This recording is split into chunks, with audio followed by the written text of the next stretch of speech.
All right. Here we are. It's Thursday night, exactly 1 week before opening day.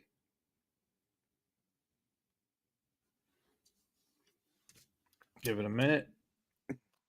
Let everybody log on, and then we'll go.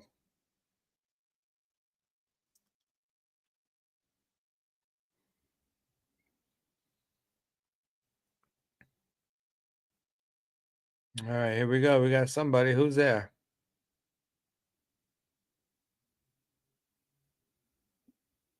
All right, we're going to start.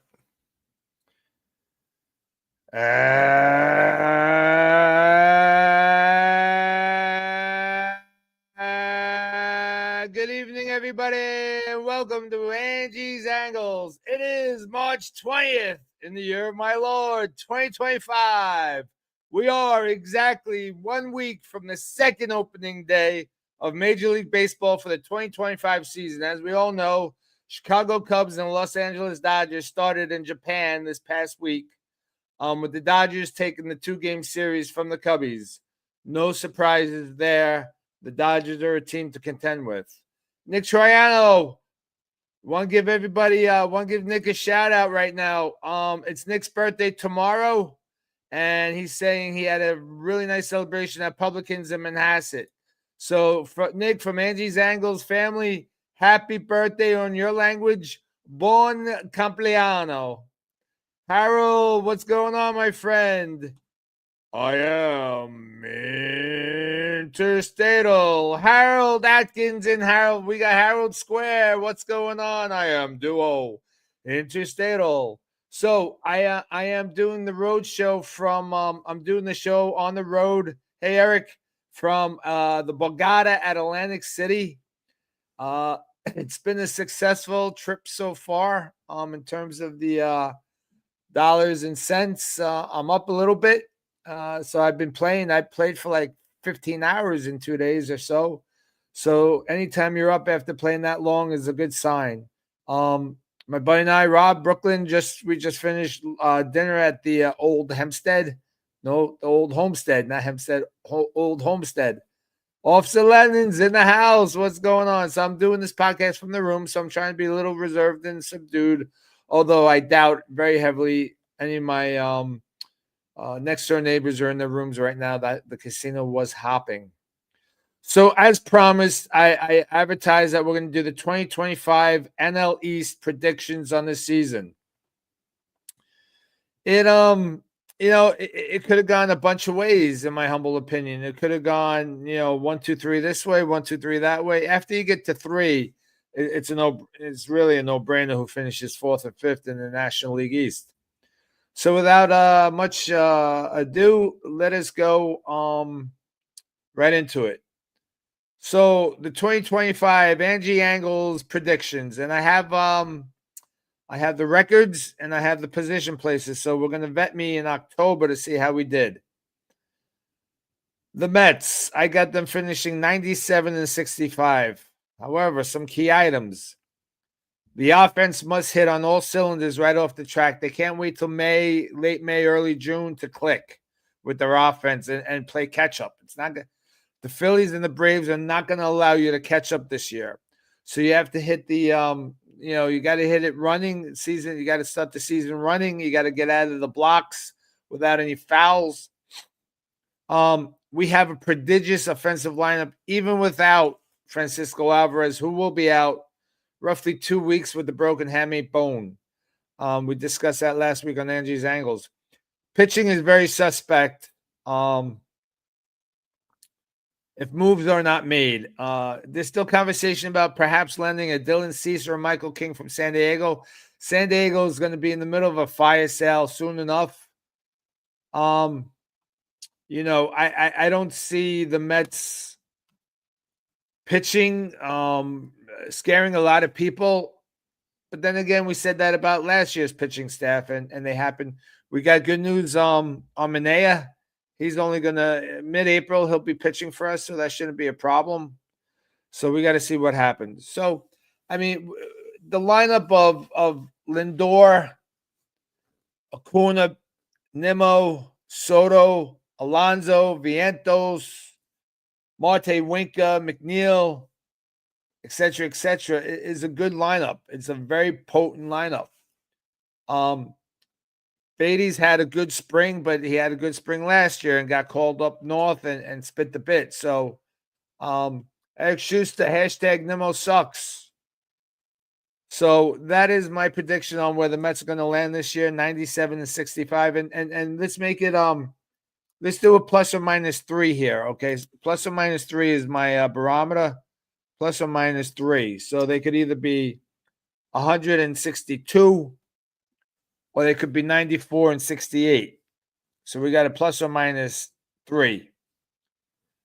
Surprisingly, maybe to some of my viewers, I've got the Philadelphia Phillies finishing second at 93 and 69. Let's make no mistake about this Phillies team. They could easily run away with this division. I think they're really solid offensively. I think they match the Mets offensively, almost position by position. But while their pitching is better, in my opinion, than the Mets, is it really that good? Are we going to get the same season out of Wheeler, Nola, their bullpen? Now, I think that's the one benefit the Mets have. The Mets, I think, have a very, very, very excellent bullpen in the National League East. So we're going to have to see how that goes. The Phillies, as long as Harper stays healthy, and they might make some moves, this Philly team. I mean, so 93 and 69, plus or minus, we're going to get them 96 and 66 or 90 and 72. So, 93 to 97, the difference of 4 games between the Mets and the Phillies is, the big deal is going to be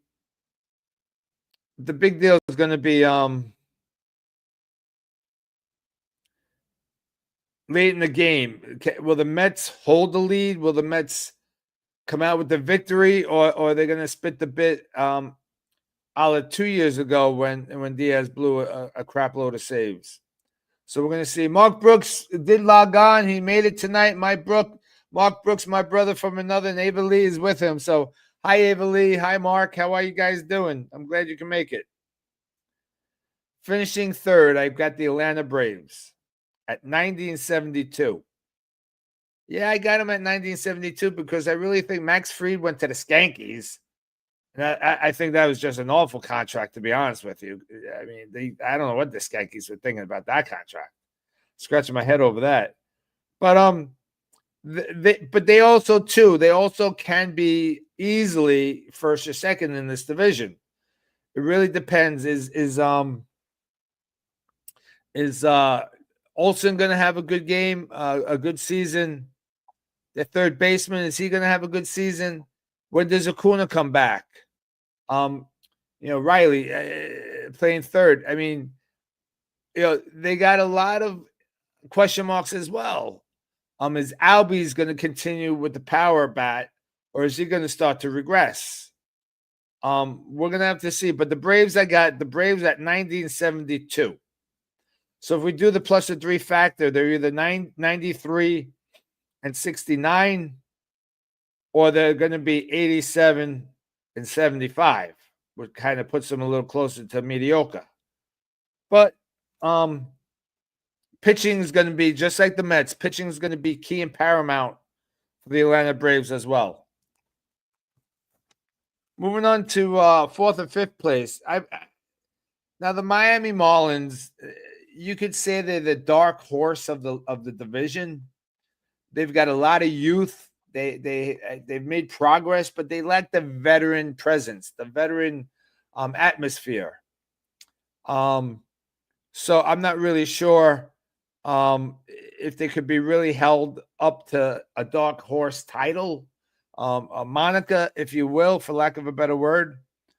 But I have, they could challenge early on, but I think the lack of veteran players will have them folding later in the season in the dog days of summer.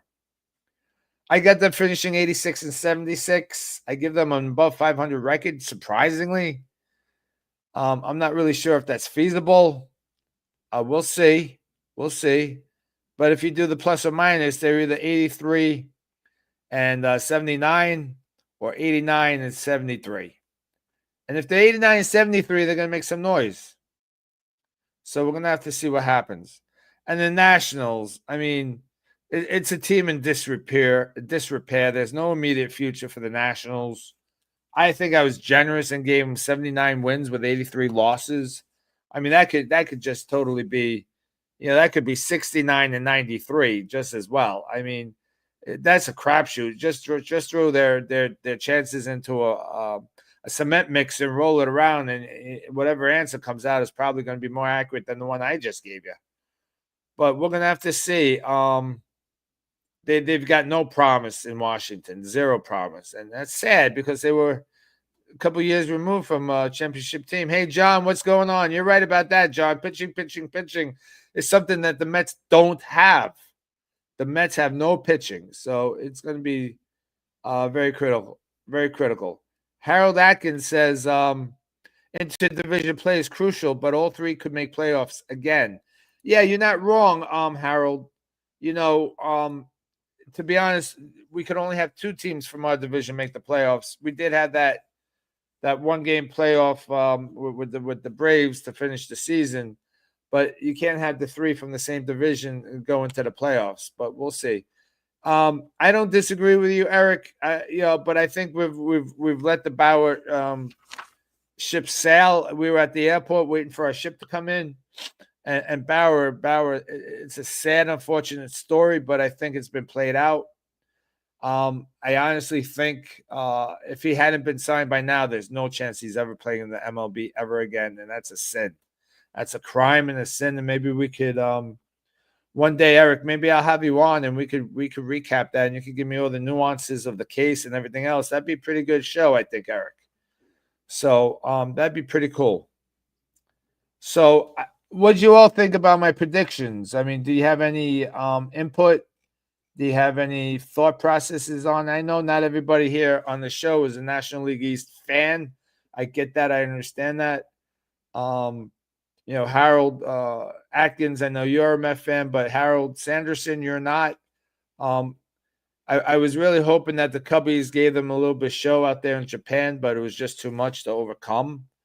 And I think, I honestly think Craig Counsell is not a really good manager, and I think you're going to see that now. You saw that a little bit last year, Harold, but I think it's going to be more prevalent going forward that Craig Counsell should have stayed in the humble confines of Milwaukee Stadium with the Brew Crew. All right. If nobody has any input on this, we're just going to go right into the prayer circle because this is a road trip. Angie Zangle's show tonight, and I do have something to say that we're at March 20th, so we're roughly 11 days, 12 days from my 4-year anniversary, less than 2 weeks. I started Angie Zangle's April 1st, 2021. April 1st having some significance to me personally. It's the exact date. Well, 4/1 month and day is when my grandmother died. Way back in 1998. I was her first grandchild. She was my mom's mom. So I chose April 1st to kick off my podcast because it had been a passion of mine. And my grandmother was a very big baseball fan. She liked the Mets, just like me. And maybe that was one of the reasons to put the passion into my body. My grandmother and my grandfather were Met fans. I used to watch it with my grandfather. And those were good memories and good times. So I started on April 1st. So I've got thank you, Harold. Harold's telling me they were accurate and reasonable for me. The balance is who stays healthy. Yeah, Harold, that's an excellent point. And we touched upon that briefly on Angie's Angles, that the health factor. Acuna down in Atlanta, he's due back May. But what version of Acuna are you going to get? I don't know that. Francisco Alvarez, is he going to try to push himself to come back too soon and we lose him for the whole season? Is Senga going to be healthy coming off the hamstring injury last year? Is he still going to have the nasty stuff? I mean, Dave Peterson, can he repeat himself from last year? Show Manaea, can he recover from that lat strain and feel better? A lot of question marks. Is the Atlanta pitching staff going to produce minus Max Fried? Are the Phillies going to be there as well in terms of health? So it's a lot to ask for. It's a lot to try to predict.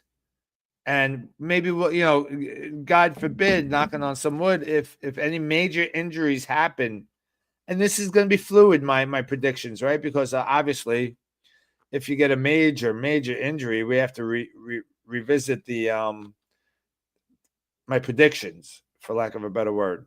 So, all right. So we're at the 8:45 mark. Not too shabby. We're going to go into the prayer circle this week. And as always, we have some regulars on here. Harold, we're praying for Dawn Squared, both your wife and your co-worker. Scott Tobias, young man, you got to give me an update on your wife and mom, but they're in our prayers. Linda Stein, young lady, we're praying for your dad as he but as he faces every day with his health challenges, and yourself. We're praying that your hand gets back to normal and you're able to do the things that you need to do in your world. Mark Brooks, we're praying for your dad, yourself, young man, and your family. As you, Mark was so nice a post. So the foundation is down, the house is on top of the foundation. I believe it's a prefab house, they call it, Mark Brooks, right? So as you all know from not that long ago, Mark Brooks' family's house was decimated due to a freaking arsonist. And Mark, one day you got to give me an update on that trial and his sentencing. But Mark Brooks and his family are looking to get back on top and start recreating Brooks' family memories. Kevin Elliott, praying for you, my friend, as you face your daily health challenges. Krause family, we're praying for Aubrey and Darcy. And Aubrey celebrating her birthday just this week, along with James, by the way. So happy birthday all around in the Krause family. And Darcy, we hope your foot is getting better and that we could be chomping on chicken wings at BLD's shortly. Clark, we are praying for your brother-in-law, Brad, and yourself, young man. Got to give me updates on the golf course. How you doing? Deb and Lee down in Maryland, we're praying for you that, Lee, as your health struggles continue, that you guys have the strength to face them head on and pray like we do for you and hope things get better down there. Marianne Bello, my very good friend from Las Vegas, my high school friend, Marianne Bello, we're praying for you and your mom. Larry Levy, as always, we're praying for your wife, Frida, as she is experiencing the joy of remission with her cancer fight. Mr. McGowan, sir, I got an update from Matt McGowan, his son, and I'm going to be posting on my both on my Facebook page and my YouTube page that Matt McGowan has started a blog. It's a baseball blog, and we're going to advertise it here on Angie's Angles to help him promote it and get it going. And don't be surprised if you see an article or two by yours truly. Big John in the Cigar Lounge, we're praying for cousin Richie, Phil's Nona, friend Irene, and your brother Angelo's friend Dave. Tom, also from Smoke Therapy, we're praying for Paul and Janet. Joe, we're praying for Wayne as we find out that he had ALS or got diagnosed with ALS. John, we're praying for John Kane. Mike, the owner of Smoke Therapy, 215 Ronkonkoma Avenue, Ronkonkoma, New York. We're praying for your son Matt as he recovers from his concussion. Randall, my buddy, praying that you get better from your kidney stone fight and continue prayers for that adoption case that you and Missy are working on, which is just wonderful and full of love and joy. So, ladies and gentlemen, we will be broadcasting 1 week from tonight at 8:30 p.m. from Smoke Therapy. And the Met game is supposed to go off at 4 o'clock our time. And I'll have a complete and dynamic recap, and I hope it's going to be a happy recap. This has been Angie's Angles, come to you live from the Borgata at Atlantic City. Good night. God bless. I love you.